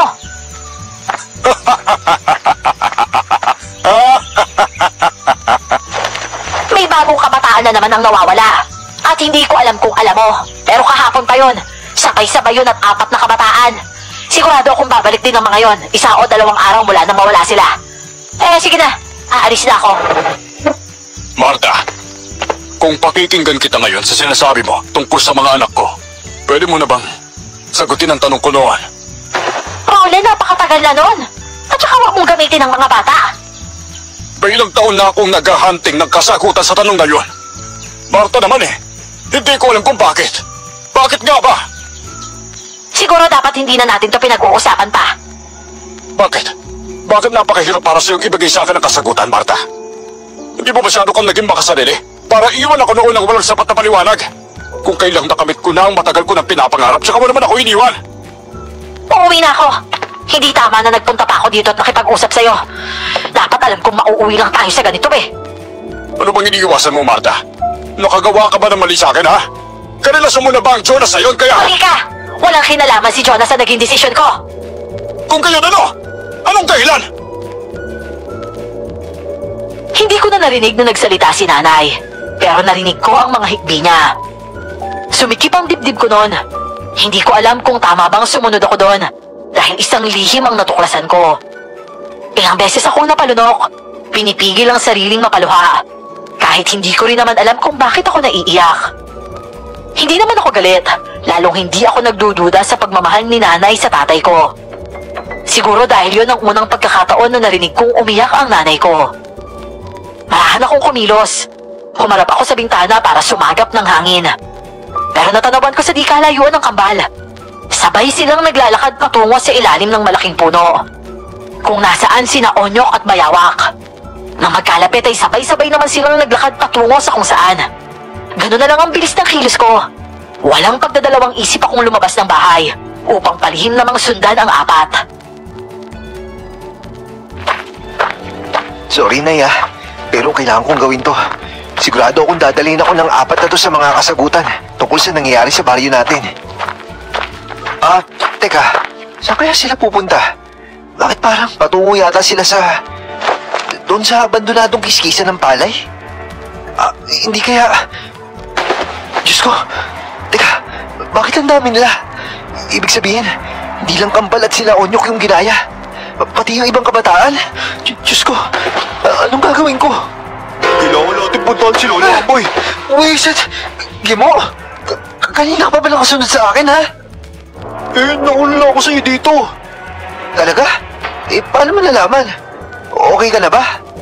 Ang dami mo naman tanong. Basta kanina paglabas ko ng bahay niyo, nakita ko na lang sila Bentong. Iba din yung kilos nila kaya sinundan ko. Dito naman ako napunta. Nako, ang dami na pala nila. At saka mukhang ito talaga yung plano nilang gawin. Yung sakupin yung baryo natin. Yung hindi ko lang maintindihan, bakit yung mga kaidaran natin? Bakit hindi yung mga matatanda? At saka, mga peste talaga yung mga yan, Gino. Hindi lang nila gusto gayahin yung mukha natin. Mukhang papalitin din nila tayo ng paunti-unti at hindi nalalaman ng mga magulang natin. Paano na kaya gagawin natin? Nasaan yung mga tunay na may-ari na katawan na gamit nila? Hindi pa rin natin alam mga sagot dyan. Pero ang importante, alam na natin kung saan sila nagtutungo. Pero ano kayo meron dyan sa loob? Huwag na muna tayong pumasok. Wala tayong sapat na panlaban sa kanila. Baka imbis na masolusyonan, magaya din yung mukha natin. Tama ka dyan. Maghanap muna tayo ng solusyon bago tayo sumugod. Tara, puntahan natin si Lola Amboy ko. Matutulungan niya tayo. Ilang minuto pa at nasa bahay na kami nila Gimo. Natutulog si Lolo Amboy ng abutan namin. Pero dahil likas na matalas ang pandama, agad siyang nagising pagpasok namin. Hindi na namin kailangang magpakilala pa. Kahit malabo ang paningin ay kilala niya kami, base sa kilos namin o galaw. Agad naming sinabi ang pakay namin. Nagkwento kami mula sa unang engkwentro namin kina Onyok sa bundok, hanggang sa nakita namin kanina malapit sa abandonadong kiskisa ng palay. Tahimik lang si Lolo Amboy at matamang nakikinig. Napapansin kong sa tuwing mababanggit namin ang salitang aswang, napapadiin ang paghawak niya sa tungkod niya at bumabangis din ang aura ng kanyang mukha. Hindi basta-basta ang naligaw na dilim sa Mario natin. Ito ang klase ng pag-ataking hindi madugo at hindi ramdam ng mga tao. Pero unti-unti na tayong pupuksain. Mas matinding kalaban ng katahimikan. Magtatagumpay sila nang hindi natin namamalayan. Lolo, gumawa po tayo ng paraan. Tumatakbo po yung oras. Kailangan po mailigtas yung magina ko. Iho, Apo, ang tanging magagawa ko ngayon ay sabihin sa iyo ang nalalaman ko. Pero kung usapang pisikal na pakikidigma sa mga yon, ay wala akong may itutulong sa inyo. Paano ninyo kakayanin ng mga hunyangong aswang? Kapapahamak ninyo yon. Mas gusto ko pong mapahamak na may ginagawa, Lolo. Pakiusap po. Tulungan niyo po kami magplano. Kaya po namin ni Gino to. Tama po, sige mo, Lolo. Nakahanda kami sa magiging bunga ng gagawin namin. Ikawawa naman po yung mga tunay na kababata at saka kaibigan. Pati yung mga minamahal namin kung hindi kami kikilos. Ihintay na lang po ba natin na pati kami maging tulad nila? Kung yan ang desisyon ninyo, o siya sige. Makinig kayong maigi sa sasabihin ko. Hindi ito magiging madali. Pero mataas ang posibilidad na magtatagumpay kayo. Mabilis na isip. Maliksing kilos. Pagiging kalmado sa lahat ng oras. Yan ang magiging kakampi ninyo sa laban na ito. Tama si Lolo Gimo. Nang marinig namin ang plano ay napaisip din kami. Para naming ibabala ang sarili namin sa giyera. Mabuti na lang at sigurado naman kaming hindi kami basta mamamatay ng kaibigan ko. Sa huli ay nagkasundo kaming susundin ang bawat suhestyon ni Lolo Amboy. Bago kami magtungo sa kiskisa ng palay ng gabing yon, naghanda na din kami ng mga dadalhin naming panlaban sa mga hunyangong aswang. Bago tuluyang baybayin ang pilapil, naisipan pa naming dumaan muna sa simbahan at mag-alay ng bulaklak sa Birheng Maria. Pagkatapos ay taimtim kaming nagdasal. Dasal na halos maiyak na din kami ng kaibigan ko sa tindi ng emosyon na nararamdaman namin. Sa edad naming 18, hindi namin sukat akalaing sasama kami sa lihim na laban kontra sa mga nilalang na naghahasik ng lagim sa baryo namin. Gino, Darla, naniniwala ko sa bawat laban natin. Gagabayan tayo ng Panginoon. Naramdaman mo din ba yan, Gino? Parang may humaplos sa akin at yumakap. Kaya napaiyak ako eh. Pakiramdam ko, may gumagabay talaga sa atin. At bumulong na magiging maayos yung lahat. Tama ka dyan, Gino. Ramdam na ramdam ko yung presensya niya kanina. Nasa tabi lang natin yung Panginoon. Kaya sigurado magtatagumpay tayo. O siya, tara na. Magdidilim na oh. Ano, handa ka na ba? Oo, handang-handa na ako. Nawala din yung kaba ko kaya mas makakapag-isip ako na maayos. Yan, ganyan nga. Tara na. Nay? Ano pong ginagawa niyo dito sa labas sa simbahan? Mang Rolin, magkasama po kayo ni Aling Marta? Teka! Saan napunta ninyo? Nay, pasensya na po. Hindi po ako nakapagpaalam. Ay nako, Gino. Mukhang wala ka namang planong magpaalam eh. Sorry po, Nay. Oh, mukhang nasaba kayo sa gera. Abay, sigurado ba kayong kaya ninyong dalawa lang yan? Hindi po kami sigurado sa mga mangyayari. Pero maigi na pong subukan kaysa hindi. Nararamdaman kong kailangan ako ng mag-ina ko. Alam mo, Gino, tingin ko, hindi tayo magiging magkasandong manugang at biran eh.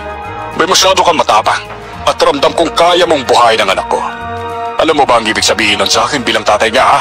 Hindi nasasandal ang anak ko sa akin. Kahit kaya niya nang humiwalay. Mang Rolin. Huwag mo na nga akong tawagin, Mang Rolin. O siya, tatay na ang itawag mo sa akin. O kaya, Papa, para mas sosyal. Nabuntis mo na ang anak ko eh. Mang Roland pa rin ang tawag mo sa akin. Eh, nasa ng respeto mo doon, ha? Tatay Rolin? Tatay Rolin na ho yung tatawag ko sa inyo. O sige ho, ngayon po yung gusto nyo. Eh, di may tatay ka na ngayon. Abay, siguro naman, hindi ka na masyadong magiging maangas sa akin, ha? Pero magiging tatay na din po ako eh. Wala na akong sinabi mo. Eh, tara na. Hanapin na natin ang mga tunay kong anak. Sasama po kayo? Kinausap kami ni Lolo Amboy. Para namang masyado kayong matapang na dalawa, ha? Pero, Nay, okay ka na po ba? Ano ba sinasabi mong bata ka? Ikaw matigas din talaga ang ulo mo eh. Sinabihan kita huwag gagawa ng bagay na ikakapahamak mo. Hindi ko po pwedeng pabayaan si Salihan, Nay. Nangako siya sa akin na ako'y magiging first dance niya sa debut niya. Teka nga muna. Kayong dalawa. Seryoso ba to, ha? Hindi naman po ako nagmamadali, Mang Rolin. Dadaan naman po ako sa tamang proseso eh. Abay, mabuti naman. Huwag mong gayahin tong sige mo, ha? Abay, binakuran na kagad ang anak ko eh. Kung bago kami lumabas ng simbahan ay magaan na ang loob ko, mas nadagdagan pa ang tapang ko habang papunta kami sa abandonadong kiskisa ng palay. Kasama kasi namin gagawa ng plano si Nanay at Mang Rolen. Tulad namin ay alam na din nila ang dapat gawin. May konti nga lang kaming binago at alam naming mas magiging matagumpay yon. Dahil maliban sa amin ni Gimo, naroon na din si Nanay at Mang Rolen. Hindi sumagi sa isip ko na ang sitwasyon na yun pa ang magbubuklod sa amin at magiging tulay para matanggap kami ni Mang Rolen para sa anak niyang kambal. Tunay na mas malaki ang plano ng Diyos kumpara sa plano natin. At napatunayan ko yun sa pinakamadilim na parte ng buhay ko.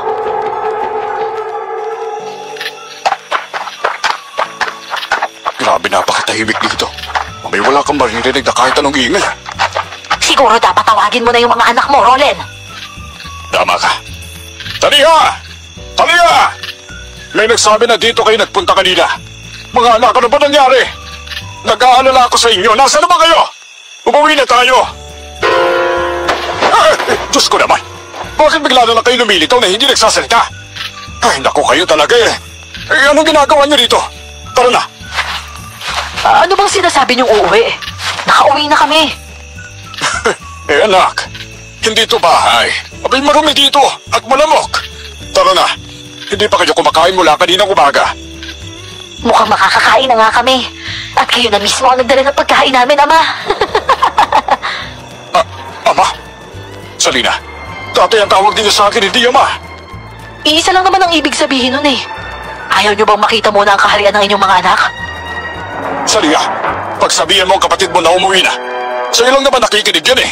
Buntis pa naman siya, hindi ba? Buntis? Ang aga naman. Hindi pa nga sila nagkakaigihan ni Bayawak eh. Mabuti pa samahan niyo kami dito, Ama. Pakainin niyo kami. Siguro naman hindi kayo magdadamot sa amin. Total, mga anak niyo naman kami.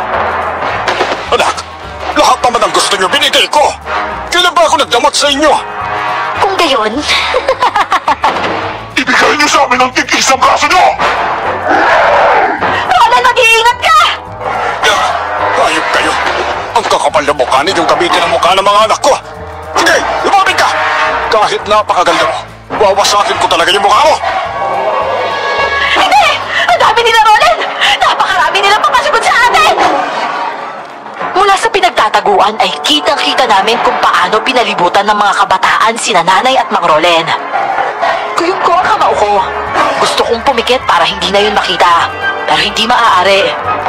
Halos magdugo na din ang mga labi ko sa tindi ng pagpipigil kong lumabas na doon at tulungan sila. Bahagya lang akong kumalma ng akbayan ako ni Gimo at tapikin sa balikat. Tiis lang, Gino. Hindi nila sila pwedeng saktan. Naalala mo yung sabi ni Lolo? Kapag pinatay nila ang kamukha nila nang hindi pa sila ganap na nagiging tao, mamamatay din ang katawang gamit nila. Teka, tignan mo. Diyos ko, anong klase nila lang yan, Gimo? Yan ang tunay nilang anyo kapag walang balat ng tao. Tama si Lolo. Si Mang Rolin yung hinihintay nila dahil siya yung pinakamapangyarihan dito sa baryo natin. O sige, Gino, kumakain na lahat sa plano. Maganda ka na. Ang totoo, mga mukha silang halimaw. Wala silang balat at nalalagkit ang kabuuan nila. May tila malapot kasing likidong bumabalot sa katawan nila at nakakapandiri yun. Nang lapitan ng dalawang halimaw sina Nanay at Mang Rolen, Tila may hinigop sila mula sa bibig ng mga ito. Maya-maya pa ay nabuo ang hulma nila Nanay at Mang Roland sa katawan ng dalawang halimaw. Habang ang tunay kong ina, biglang natulala at natuod. Tuluyang nawala sa sarili.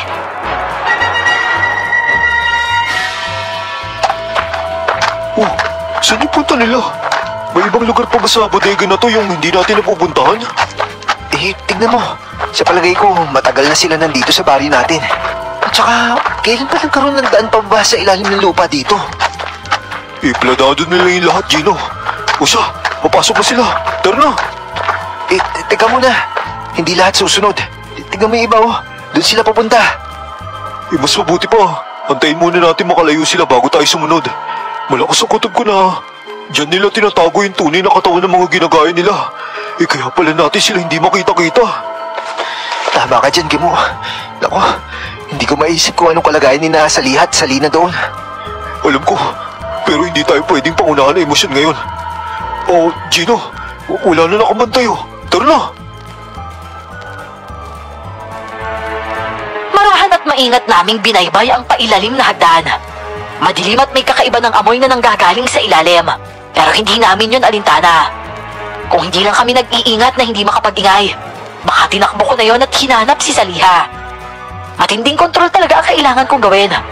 Huwag lang akong pangunahan ng damdamin ko. Hanggang sa narating namin ang ilalim, at doon ko nakita ang tila mga kulungang gawa lang sa kahoy. Nasa loob nun ang mga kababaryo naming tila wala sa sarili.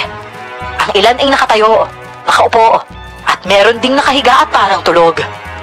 Matapos ipasok sa isang kulungan sina Nanay at Mang Roland, kinuha naman sila ni Bayawak at isinama sa paglabas nila. Teka, anong gagawin nila kay Bayawak? Hindi ko rin alam, Gino.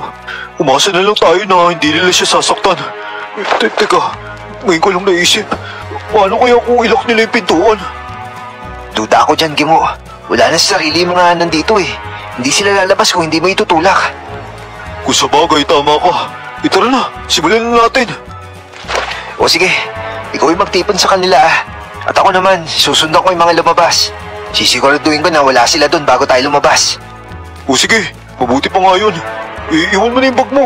Ako nang bahala magsindi ng dinamita mamaya. O sige, mag-iingat lagi mo ah. Hintayin ko na lang kayo sa bukanan ng hagdan. Ganun talaga ang plano. Tahimik kaming kikilos. Mabuti na lang din, nagsakripisyo sina Nanay at Mang Roland.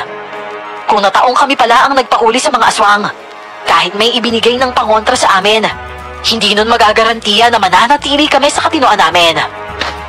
Paglabas ko ay sumilip muna ako. Madali ko namang nabuksan ang pintuan dahil itutulak lang yun pataas. Wala nang tao pero nakita ko pa ang bulto ng papalayong mga nilalang. Gusto ko sanang gawin lang ang napagkasunduan sa plano. Pero kasama kasi nila nun si Bayawak. Sinundan ko sila. Hindi kalayuan sa pinanggalingan ko ay may isang kwarto doon kung saan sila nagtitipon. Ang nakita ko ay nasa isang lamesa si Bayawak. Tulala lang siya at walang pakialam sa paligid niya. Muntik na ako mapasigaw nang bigla na lang siyang kagatin sa leeg ng kamukha niya. Wala pa ding reaksyon si Bayawak hanggang sa tumirik na lang ang mga mata niya at tuluyan na siyang mangisay. Diyos ko, kailangan na namin magmadali. Patawad, Bayawak ah. Hindi ka na namin nailigtas. Pero sisiguraduhin ko makakamit mo yung hostisya. Uy, saan ka ba nagaling ah? Kanina pa kami dito ah. Teka, ano nangyari sa'yo? Ba't ka umiiyak? Pre, si Bayawak kasi. Bakit? Anong ginawa nila sa kanya? Ginawang hapunan ng mga hayop na yan eh. Diyos ko, hindi. Bilisan nyo na. Habang hapala sila sa pagkain, ilabas na natin sila. Sigurado akong gagawin silang pagkain ng mga yun isa-isa. Ito ng tali. Nakatali na sa isa't isa. Ihilahin ko na dito sa harapan. Ikaw yung malalay sa likod ha. Tapos sisinda ko itong mitya ng dinamita. Mahaba naman yun pero kailangan pa rin natin magmadali. Sigurado ka bang wala nang naiwan sa loob? Oo, wala na. Muli kong nilingon ang lugar kung nasaan si Bayawak. Hindi ko napigilang maluha dahil kahit papano ay tropa ko yun. Pero ipinasa Diyos ko na lang ang nararamdaman kong pagsisisi. Ang iniisip ko na lang, mas marami ang mapapahamak kung pipilitin kong iligtas si Bayawak. Pagdating namin ang labas at hindi ko inasahang naroon din pala ang mga bantay ni Mang Rolen. Sila ang tuluyang umasikaso sa mga nailabas naming kababaryo. Inilayo na nila ang mga yon, habang kami naman ni Gimo ay muling bumalik sa loob. Ilang segundo pa, narinig na namin ang pagsabog mula sa ilalim. Tama yan! Magsipasok kayo lahat dyan! Pumasok kayo sa magiging libingan nyo! Pre, nasan yung bakal? Iniwan ko doon malapit sa pintuan! O sige, nakapasok na sila lahat! Tara na! Maliksi ang naging pagkilos namin ni Gimo.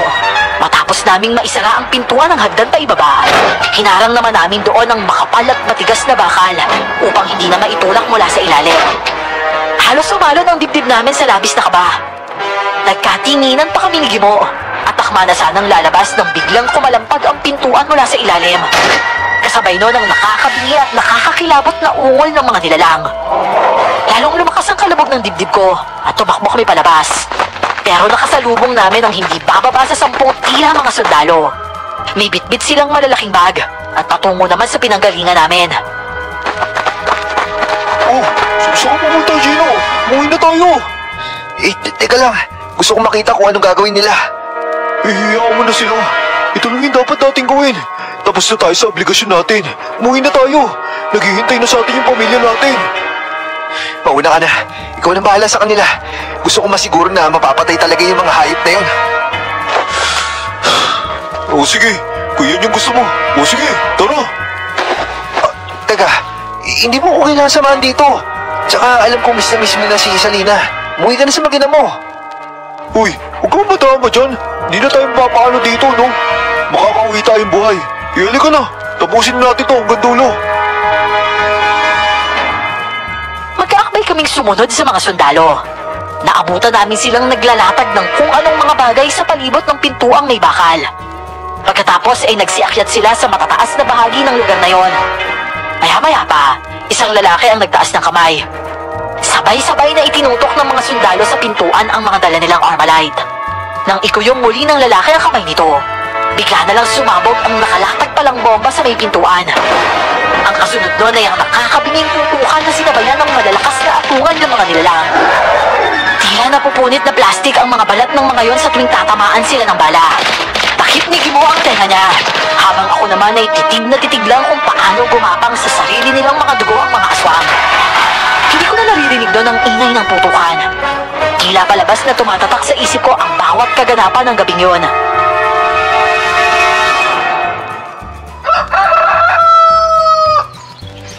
Gino? Gino, anak, gising na! Kailangan maaga tayo at magpapamakeup pa ako. Gino! Ano ba?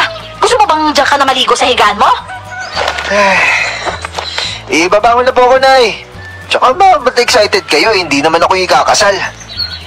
Eh, hindi naman ako excited sa kasal. Excited lang akong magsuot ng magandang dress at saka ma-makeupan. Ay, nako, si Nanay talaga. Daig niyo pa yung dalaga. Eh, may inspirasyon ba kayo, Nay?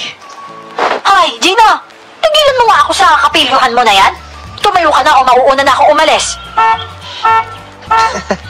Mauna na po kayo, Nay. Mukhang nandyan na yung sundo niyo, oh. Sasabay ka na nga sana. Nay naman, matanda na po ako. Kaya ako na po pumunta sa simbahan. O siya, sige, bahala ka. Ayusin mo yung sarili mo, ha? Maligo ka at maghilod. Magsipilyo ka ng maraming beses. Aba, nakakahiya naman sa magiging manugang ko kung nagigitata ka sa kasal na kakambal niya. O siya, sige na ho. Pinaghihintay niyo na naman yung first love niyo sa labas, eh. Anong sinabi mo? Aba, gusto mo talagang masabon muna kita, ah? Halika dito, lumapit ka sa akin. Hahambalusin kita nitong tambo. Halika nga dito. O siya, sige, Nanay. Maliligo na ako. Huwag niyo sabihin susunod pa kayo sa banyo. Mahampas lang ako. Abay, bakit hindi? Nakita ko na yun nung maliit ka pa. Oh, nabusina na si Don Rolen, oh. Puntahan niyo na kasi, Nay. Hindi pa tayo tapos na bata ka, ha? Mamaya may pingot ka talaga sa akin. Sasabihin ko pa kay Salihan na hanggang ngayon umiihi ka sa higaan. Tapos sasabihin mong umulan na kagabi at butas yung bubong? Nay naman, grabe naman kayo sa anak niyo. Nay! Nay! Napakamot na lang ako sa ulo. Naka-boxer na kasi ako noon at hindi ko na siya mahabol pa. Matapos maligo ay isinuot ko na din ang pangmalakasan kong Amerikana. Pakiramdam ko ako ang ikakasal ng araw na yon dahil sa suot ko. Kahit ang totoo, best man lang naman ako ni Gimo. Pagdating sa simbahan ay konting minuto na lang ang hinihintay namin at nagsimula na din ang kasalan. Nanguna sa pagmamarcha ang anak ni Gimo na nooy 3 taong gulang na. Ito ang may hawak ng mga singsing. Hanggang sa dumating na ang pinakaaasam ko. Nasa likod lang siya ni Salina at nag-aayos ng gown. Pero nakuha niya ang buong atensyon ko. Si Saliha nun, pakiramdam ko, nakikinit ako na ang magiging itsura niya sa araw ng kasal naming dalawa. Oh, pre, hindi ba't kasal ko ngayon? Bakit ikaw yung umiiyak? Ha? Hindi ako umiiyak, no? Ba't naman ako iiyak? Ang bagal mo kasi. Baka mamaya, maunahan ka pa kay Saliha, ha? Di mangyayari yun, pare. Sa akin na si Saliha, no? May tiwala ako sa kanya. Oo naman, pero hindi mo masasabi yun. Baka mamaya may gwapong bigla mapadpad dito sa baryo natin. Bahala ka, ikaw din. Nako, delikado. Baka mamaya aswang na naman yun, ha? Nang gabing mapuksa ang mga aswang sa baryo namin, kinabukasan ay doon na din inilibing ang mga bangkay ng mga ito. Binuhusan din sila ng napakaraming simento bago tuluyang tinakpan at hinarangan. Tinayuan lang yon ng parang lighthouse, pero walang nakakapasok doon, maliban sa mga gwardya. Sa ngayon ay tahimik ang baryo namin. Si Gimo ang nagpatuloy ng ligasiya ng pamilya ni Mang Rolen, ang maging politiko. Habang kami ni Salina, piniling mamuhay ng simple. At oo nga po pala, nagsasama na din sila nanay at tatay Rolen sa kalapit na baryo. Masasabi kong masaya na ang mga puso namin. Habang kami ni Gimo, nanatiling matalik na magkaibigan. Kami naman ngayon ang nagbibigay ng donasyon para sa mga kabataan tuwing Flores de Mayo at Santa Cruzan sa aming baryo. Maraming salamat po sa pagbibigay buhay sa aking kwento, Miss Clar. God bless po sa ating lahat. At ang maipapayo ko lang sa iyo na nakikinig ngayon, sana ay huwag kang makalimot na tumawag sa itaas, anuman ang sitwasyon mo sa buhay. Nakikinig siya at mahal ka ng Diyos.